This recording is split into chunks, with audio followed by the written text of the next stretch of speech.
পরের চ্যালেঞ্জটা আরো অসাধারণ হতে চলেছে। খেলা চলছে আর আমরা ফাইনাল 9-এ পৌঁছে গেছি আর আমি এটা জেতার চেষ্টা করব। খুব নার্ভাস হয়ে আছি। ফর্টিসের দল এখন স্ট্রং আছে। হু হু। এখন সবাই খুবই চিন্তিত, এরপরে কি হবে কেউ জানে না। আর যখন আমরা এই ভিডিওর শেষ দিনে এসে পৌঁছলাম তখন কন্টেস্টেন্টদের একে অপরের প্রতি বিশ্বাস কমে গেছিল। আমার ছোট্ট কুঠিতে স্বাগত। আপনার চারপাশে তো দেখছি শুধু লাল এক্স।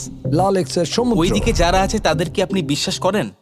না করি না। এই পুরো ঘরে সবার মধ্যে সব থেকে আচ্ছা। বেশি বিশ্বাস তুমি কাকে করো? 47 100%। কারণ যখন থেকেই আমরা এখানে এসেছি তখন থেকেই আমরা একে অপরের মতামত নিয়ে এগিয়েছি, আর শেষ পর্যন্ত যদি আমরা দুজন থাকি তাহলে তো দারুণ হবে। আপনার স্ট্র্যাটেজি কি?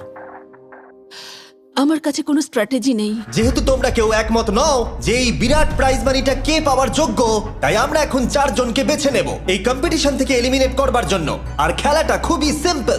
তোমাদের সবাইকে বলতে হবে যে কেন এই প্রাইজ মানিটা পেতে চাও। একটা গ্রুপ হিসেবে তোমরা